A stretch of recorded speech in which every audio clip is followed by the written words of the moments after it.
Hello and welcome everyone to the latest episode of our online webinar program brought to you by the EACA. EACA is the only trade show industry association that represents and supports the interests of EACs and exhibit product and service companies. Our webinar series is offered to our members to assist you in developing new and better ways to build your business, to save money, and to experience the support of our community. We're pleased and proud to have back today's guest presenter, Dan Green of Nolan Advisory, who's previously presented programs on things like cash flow management and scaling your business. Dan's webinar today is on pricing strategies, which we know is a topic that is near and dear to the hearts of many of our members who've let us know that they don't want to market their business solely on price. We're looking forward to the tips and suggestions for those EACs who struggle with that issue. So with that, let me turn the program over to Dan Green. Welcome, Dan. Hi, Jim, and thanks for bringing me into your discussions on pricing and pricing strategies. Every choice we make in the trade show industry is shaped by the prices of the options that we have, what we assess to be their relative costs to the benefits we receive. Sometimes these trade-offs are transparent and straightforward, such as the quality of audiovisual equipment, the size of a screen, labor that shows up on show site, etc. And sometimes they're not as transparent. Exhibition and event marketing is dominated by entrepreneurial and innovative companies. And each company feels as though it has unique offerings that are enough to attract new clients. But at its most basic level, all of our companies can break down competitive advantage into three specific areas. And those are quality, price, and product and service differentiation. In such a creative industry like ours, it's commonplace for companies to sell quality as its competitive advantage. And in a company's early years, quality may or may not serve as an advantage. But since many of our employees could leave and go to one of our competitors, they always bring improved production methods, equipment recommendations, and service expectations that take that quality advantage with them. Also, regardless of the investment our clients make, there's also an implied or expected level of quality. So quality as a discerning factor is not as important as a client relationship. Competing solely on price is always going to be a losing proposition. 9 or 10 years ago, when our economy was in crisis, our clients developed a focus on price, jeopardizing our financial viability. Cutting into prices cuts into our profitability and our future investment for our companies. Clients utilizing trade show and event marketing will always be focused on price, but if they're overly fixated on this aspect of competition, your loss will be their gain. Now, we've all experienced competitors who've been willing, either out of inexperience or pure desperation, to continue lowering costs. And at best, this is only a stopgap measure, but never a long-term strategy. So we have to seek a balance between benefits for your clients, benefits for your company, and the account team when developing your prices. Owners, executives, managers, and most often estimators in the trade show industry have heard it a million times from the sales team. I can't sell at this price. And most often, there's no basis for this statement because the understanding of what goes into producing an event has not been demonstrated.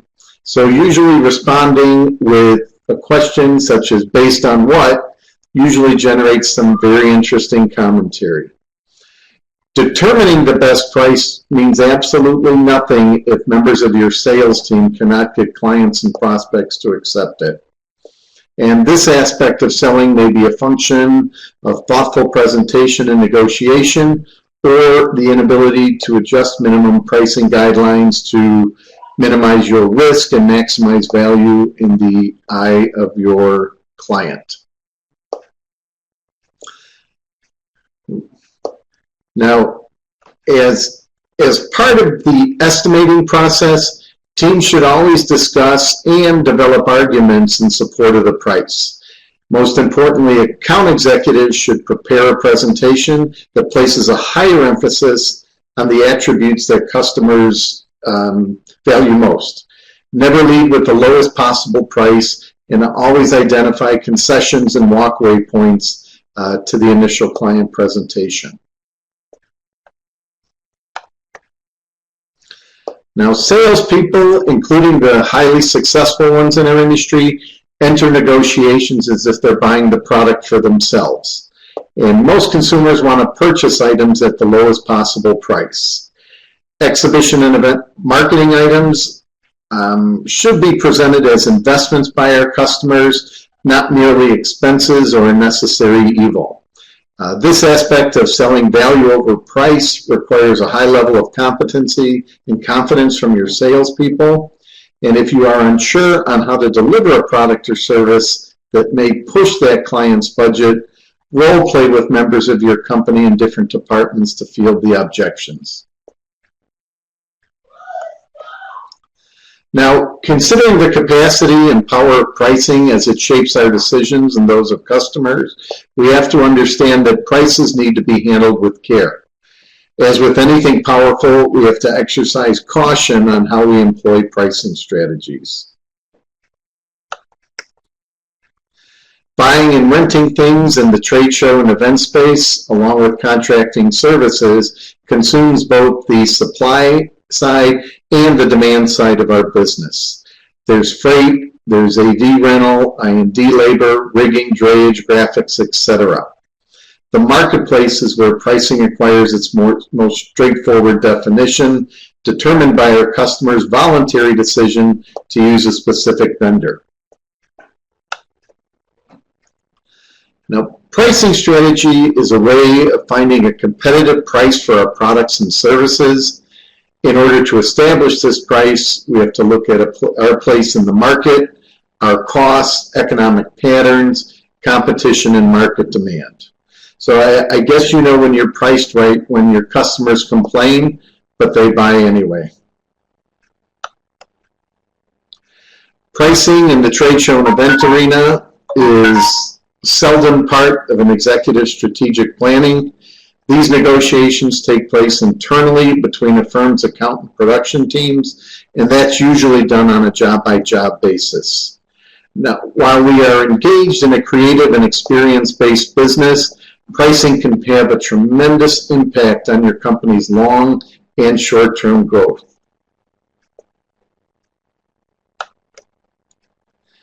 There are various factors that affect a supplier's revenue potential.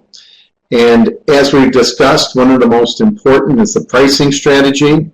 So a few that we're going to look at today include economy pricing, market penetration pricing, premium pricing, price skinning, psychological pricing, and bundle pricing, which is developing price points for your various offerings.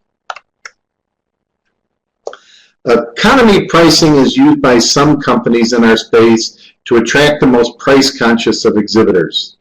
Using this strategy, suppliers minimize the costs associated with marketing, production, and other areas so that they can keep their pricing down. As a result, exhibitors or exhibit house customers can purchase the products and services they need with absolutely no frills. And examples of this may include a single city labor company that provides good labor at a decent rate, doesn't charge a supervision premium, or does very little in the way of advertising. Another example may be a smaller system inline rental offered by a general services contractor as a courtesy to their smaller exhibitors on the floor. Market penetration pricing strategies aim to attract new customers by initially offering lower prices on event marketing and trade show services. And they will use this technique to draw business away from their competition, but does not generate an initial income gain, but rather an initial loss for that business. And I've seen penetration pricing strategies exercised by tension fabric companies, shipping companies, and graphic houses. Now, over time, the increases in awareness can substantially drive your profits up and help your business stand apart from the competitors. But in a market penetration strategy, be prepared to eventually raise prices to better reflect the value provided to your customer. And you can see on the screen the graph. If you are selling a product at, say, $2 a square foot, you might be able to gain 400 customers. But if you raise your price to $4 a foot, you would only gain 200 potential new customers. So you're trying to establish economies of scale in your pricing. Now, premium pricing. This strategy is all about value perception. You see this a lot with exhibit houses and certain audiovisual companies. Now, when implementing a premium pricing strategy, suppliers in our industry set prices higher than their competition. And this is usually most effective in the early days of a unique product offerings lifecycle. And because exhibitors and exhibit builders need to perceive product and service offerings as being worth the higher price, we have to enhance our marketing efforts to get that message across. Now, lastly, from an overhead perspective, fewer, more profitable clients require fewer employees to maintain. Now, Jim, we had a good conversation earlier about general contractor labor rates versus other service providers and how that relates to our discussion on premium pricing.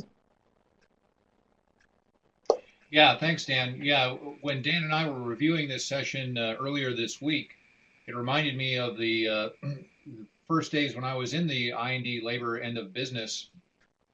Our typical pricing for shows was to use show rate, that we were the same rate that the general contractor was charging, but that soon became problematic because, as Dan mentioned earlier, their pricing penetration strategy was to artificially lower the price for I&D labor and raise the price for their material handling to cover that those lost revenues. And if labor companies followed along, then they would have been in the same boat of losing revenues as a result. So quickly became important for us to recognize that we had to establish our own prices depending on the market that we were in and the overhead involved there. Obviously, the costs in northern tier cities like New York and Chicago and Philadelphia were higher than the southern cities like Orlando and Miami and Dallas. So we responded accordingly and ever since have maintained that approach. And I imagine that's something that's still important today for those members of ours that are in the labor business. Absolutely. Thank you for that example. Price skimming strategy. Skimming probably isn't the best way to describe this pricing strategy. It's more of an investment recoup than skimming. This is usually used when your company has a new product, such as the latest and greatest touchscreen or digital technology. Companies employing this strategy set high prices during an introductory phase because there is little or no competition. And secondly, they are recouping an initial investment. But as time goes on and our competitors see how lucrative that product could be, the company tends to lower their prices. Now, one of the benefits of this skimming strategy is that it allows our companies to maximize profits before dropping prices to attract more price-sensitive customers. And by the time prices are lowered, the investment should be recouped in full and hopefully several times over. We are all pricing psychologists in one way or another. We read articles and books on the psychology of selling or the psychology of pricing. And even though our economy is very strong right now, pricing remains a major concern for companies taking advantage of exhibition and event marketing. Pricing psychology refers to the techniques that our companies use to respond on an emotional level rather than a purely rational or quantitative level. And the purpose of psychology in selling and pricing is to increase demand by creating an illusion of enhanced value for our customer. One example that comes to mind is rental furniture, and perhaps a company in our business who has a large inventory of standard chairs can discount these items because they have too many of them and they're not turning quickly in their inventory. So they position these items first in the contract so that they can give their customer an illusion of lower cost goods while increasing pricing on items with a higher perceived value. And our customers, like any consumer, form first impressions and put the attention to the first number on the contract more so than in the middle or the last part of the contract.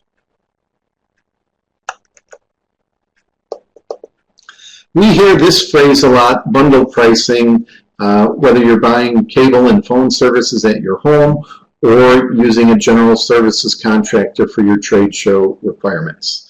And basically, it means to set price points and negotiate in a positive manner with your clients.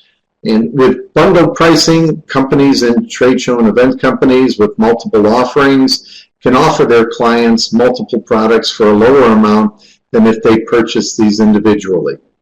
And this is a great way of moving unsold space on a truck, renting a standard 42-inch plasma screen that may be in your inventory, or selling graphics at a discount just to keep your staff completely billable. And more importantly, it's a way to increase value perception in the eye of your customers, whether they are exhibitors or exhibit builders utilizing your products and services. So focusing on the economics, the profits you make on the higher value items, they have to make up for the losses that you make on a lower value product. And Jim, again, in our discussion earlier this week, you had talked about bundled pricing and exclusive services. If you could expand on that for us. And certainly bundling of products and services can be an effective strategy to grow your business and to improve potential sales and profitability. But bundling in our industry a couple years back in the not too distant future was a dirty word, because there were lots of efforts on the parts of some general service contractors to bundle their exclusive material handling services with their elective services like booth rentals, I&D labor, and such. And as a result, that became something that those that were in those industries of supplying AV services and products, supplying labor services, and the like, or supplying even transportation services, couldn't compete. And the Department of Justice determined some time back that it was illegal to bundle exclusive services with elective services. There was the case going back 20 years or so with Microsoft when they bundled their Internet Explorer browser when it first came out with their operating system in a way that customers didn't have a choice. The Department of Justice said that that was not legal, and they were made to take Internet Explorer off there as the only choice for a browser. Similar conditions, we think, exist here in the trade show industry, in that exclusive service like material handling should never be bundled with other elective services.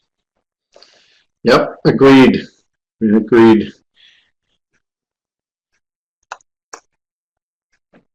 Now, regardless of which strategy you employ for your business or individually as you address each client, your job as an owner or manager is to maximize the lifetime cash flow value of a client.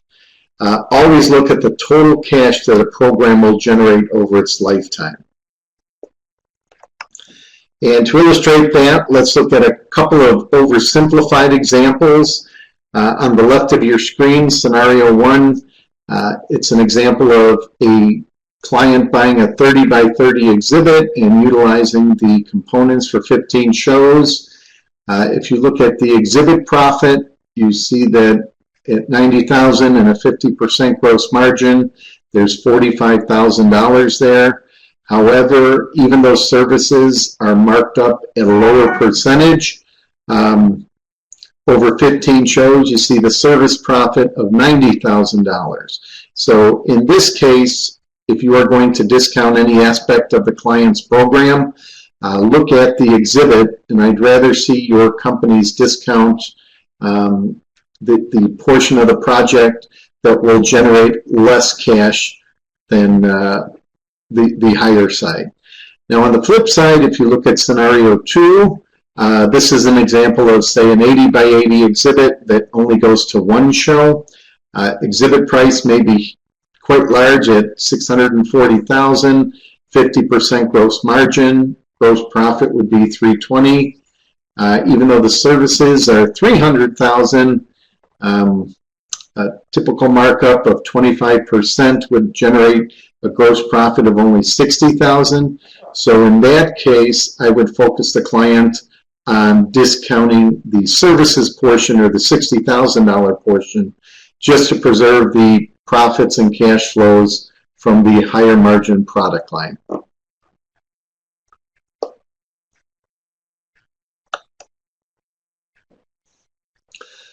All companies uncover opportunities to gain new clients, but can't charge full markups. And this is called incremental income, and it can definitely help your company's bottom line if it's managed correctly. So let's look at this example on the screen. A $30 million company that typically has cost of goods coming in at 60% and generating a gross profit of approximately 40%. If they took on some incremental sales, even at a lower markup where the cost of goods is 75% as opposed to 60%, that would generate gross margins of 25%, which is quite a bit lower than the standard 40% that they look for.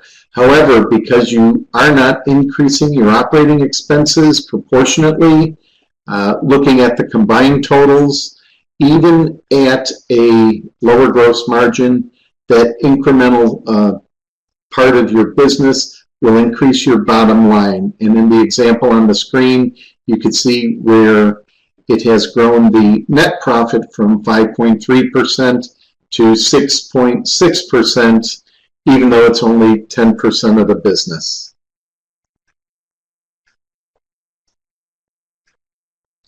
And my recommendation would be to keep these projects to 10 to 15% of your total revenue. Otherwise, you're going to have to hire additional staff and manage below standard markup work. Now, pricing your products integrates the economics of your business and the psychology of your customers, and knowing every aspect of your business, such as the cost, customers, and competition, will allow you to make the right decisions with regards to pricing. At this time, I am open to any questions that the audience may have, your listeners. Dan, yeah, I had a couple of questions that have been forwarded to me for this part of the conversation that I'd like to share. One was, in terms of pricing strategies, does it make sense to, like retailers do on occasion, raise the price and then offer discounts off of that? And that's a typical retail strategy and when sales happen at the retail store. Is that something that is worthy of consideration here? Absolutely, but I think the golden rule would be to know how much to increase over and above your list price. For example, if you have product and service offerings that under normal markups would be $10,000 to your client, don't mark it up 15, hoping that you're going to talk yourself down to 12 or 13,000. Start at 11.5, have them talk you down 10%. That way they feel like they beat you up, they've done something good for their company, but also with the internet and accessibility to so much information, you don't want the client finding out that you're 30, 40, 50% higher than the norm. But knowing how, so yes, I would recommend it, but not excessively. Got it. And then maybe you could just do a quick review about the pros and cons of negotiating prices with your customers. I know you've mentioned a number of things in the presentation, but what would the top line bullets be in terms of the pros and cons of that negotiation? Well, I think it's good because even if you were selling your product for 10 cents, the client will come back and ask you for 8 cents, regardless of whether it costs you $10 or not. I think that engages you with your client. It sets the tone for a future relationship with that client, trying to understand if they buy based on the value you provide or the price that you're providing. So I would absolutely encourage anybody to negotiate prices with their clients. Absolutely. Because most companies taking advantage of exhibit and event marketing also have budgets that they have to adhere to, and sometimes even purchasing departments that are 50% of that decision. Very good. How about the approach from a pricing standpoint, creating a strategy around establishing strict pricing that you don't come off? What are the pros and cons of that? The pros is that it definitely controls your company's overhead. If you know you are going to be locked into a certain gross and net margin, one, I think it's a good use of resources. However, it's not going to win you a lot of market share initially because, like I say, in addition to marketing people, there's always a financial mind behind them. But I know companies that have had strict pricing. It takes a lot longer to develop a large client base. However, when they do, their companies tend to be on the more profitable side. And when it eventually comes to selling these companies, they usually tend to get a higher multiple or selling price for their company, just based on quality of revenues. But it does take a longer time to develop that client base. Yeah, I can imagine that would be the case. Certainly, I know that there are members of ours in the EACA that target, specific accounts because they know not only can they generate additional revenues, but that they're folks that pay on time, that they don't beat them up on price as much as others, and so I imagine in everybody's client structure, we all have A clients, B clients, and C clients by some definition, and I imagine the A clients are those that support some of your better pricing approaches. Absolutely, and I would imagine that those A clients also receive a higher level of service than the C clients. It would just make sense as far as managing human and financial resources. Right. Well, Dan, I want to thank you again for another excellent session.